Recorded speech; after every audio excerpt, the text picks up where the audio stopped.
Some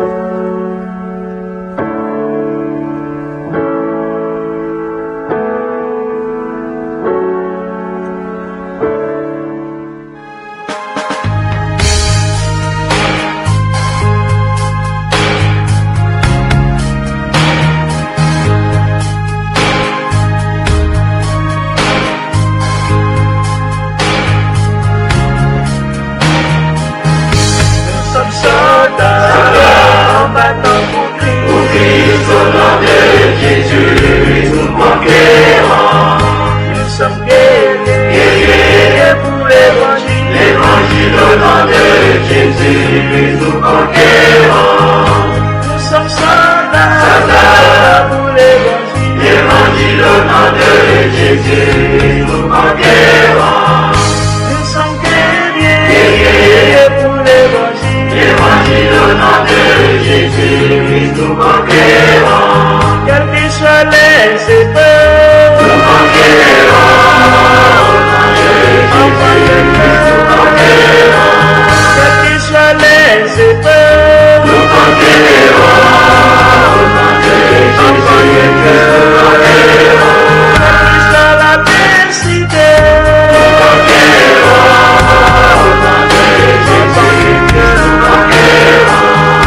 Gloire à Dieu. Êtes-vous prêts pour le message? Amen. Donc, ce soir, particulièrement, la conférence concerne l'Église catholique romaine. Nous allons parler des vraies choses, nous ne louvoirons pas, nous ne tournerons pas autour du pot, mais simplement nous dirons la vérité. Et la question, l'Église catholique est-elle, la question est là, est-elle la vraie Église? La véritable Église de notre Seigneur Jésus-Christ. L'important n'est pas ce que disent les hommes. L'important, c'est ce que dit Dieu au travers de sa parole et de sa vérité. Aujourd'hui, les gens ne sont pas très, je dirais, intéressés particulièrement donc à dénoncer les fausses doctrines. Il y a très peu de pasteurs aujourd'hui qui vont dénoncer, qui vont avoir assez de courage pour dévoiler, pour exposer, pour dénoncer les fausses doctrines et l'erreur. La pensée générale de notre époque actuelle, c'est laisse faire. Laisse faire. Vis et laisse vivre. C'est la pensée actuelle, voyez, autant au milieu des païens que des supposés chrétiens. Aujourd'hui, normalement, on ne doit pas prêcher contre le péché. On ne doit pas définir ce qu'est le péché. On ne doit pas discuter sur le péché. Pourquoi cela? Pourquoi cela? Pourquoi cet état de choses? Eh bien, pour que personne ne se sente coupable. Pour que personne ne se sente coupable, ne prêchez jamais contre le péché. Voyez? Et pourquoi? Parce qu'il y a un nouvel évangile aujourd'hui qui s'appelle l'évangile de l'estime de soi-même. Et l'évangile de l'estime de soi est un faux évangile prôné par Robert Schuller en Californie avec la cathédrale de cristal, voyez, où l'argent coule à flot au milieu de tout cela. Et c'est un des hommes qui déclare en disant qu'il faut actuellement retourner au berger. Quand il parle du berger, il ne parle pas de Jésus, il parle du pape. Voyez, l'évangile de l'estime de soi nous ramène encore à Rome. Et les vrais chrétiens n'y retourneront jamais. Chers amis, aujourd'hui, la pensée, c'est parlons de ce qui nous unit. Parlons de ce qui nous unit, mais ne parlons surtout pas de ce qui nous divise. Donc, on est en train de mettre de côté la doctrine, l'enseignement qui nous a été légué, transmis depuis le 1er siècle par Jésus-Christ et ses apôtres. Dieu est amour. Et les gens, généralement, vont dire Dieu est amour. Ils ont ce langage mielleux. C'est vrai que Dieu est amour. Et c'est vrai qu'il faut aimer tout le monde, voyez. Mais qu'est-ce que l'amour?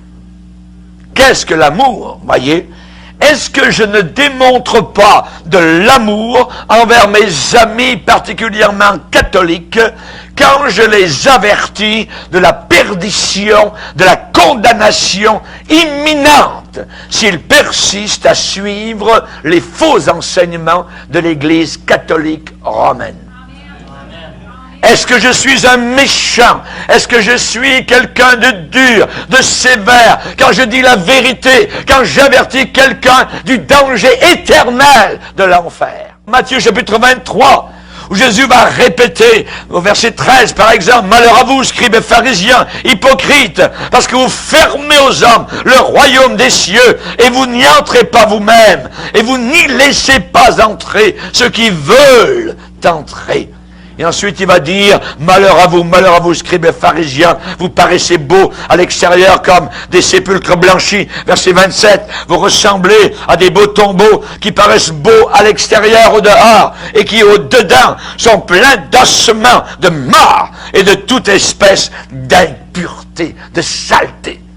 Et avec les scandales qui sortent actuellement, cette église, je dis bien diabolique, écoutez bien le mot, cette église catholique romaine est une église diabolique, menée par Satan Et vous envoyez les fruits autour de vous qui sortent régulièrement. Chers amis, j'aime les catholiques. Je suis un ancien catholique. Je connais très bien l'Église catholique romaine.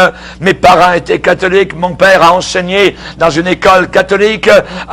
J'ai été pendant plusieurs années dans un petit séminaire catholique à l'école secondaire. Je connais, en pensionnat, je connais très très bien, évidemment, cette Église qui est fausse. Quand Dieu s'est révélé à mon cœur, j'en suis sorti littéralement, je dirais, avec joie, sans aucune idée de vouloir y retourner jamais de toute mon éternité. Mais j'aime les catholiques. Et c'est la raison pour laquelle je prêche un tel message d'enseignement aujourd'hui. Pourquoi? Parce qu'il y a beaucoup de catholiques qui peuvent devenir chrétiens. La plupart, je dirais un grand pourcentage de chrétiens autour de la terre ont des arrière-plans catholiques. Mais ils en sont sortis quand ils ont connu la vérité.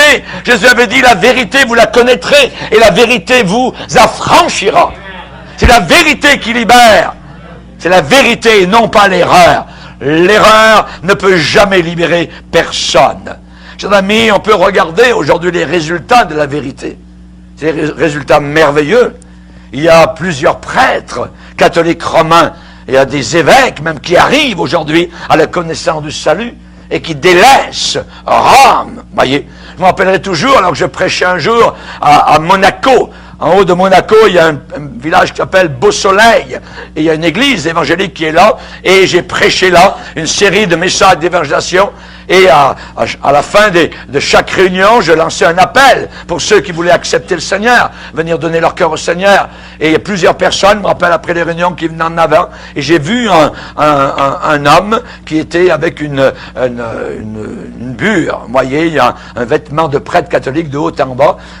Je me suis demandé pourquoi il venait en avant. Est-ce qu'il voulait prendre la parole? Est-ce qu'il je savais pas trop, tout ça. Et quand j'ai conduit les gens à une prière de repentance, lui-même a baissé la tête et a prié cette prière de repentance. Et je me suis dit, peut-être qu'il est en train de féquer, en train de jouer un jeu, peut-être qu'il a, vous voyez, et je l'ai salué à la fin, tout ça, il semblait venir avec les autres, mais il était venu avec son vêtement de prêtre. Et plus tard, quand nous sommes revenus au Canada, avec mon épouse, nous avons reçu une belle lettre de cet homme, en disant, j'ai quitté maintenant totalement l'Église catholique romaine, je me suis fait baptiser dans l'eau, et je ne crois plus à la messe, je ne crois plus aux prières pour Marie, aux prières aux morts, tout ça, et il était devenu un frère dans le Seigneur, donc, il a eu le courage de s'identifier, évidemment, donc, avec la vérité et avec les chrétiens authentiques. Amen.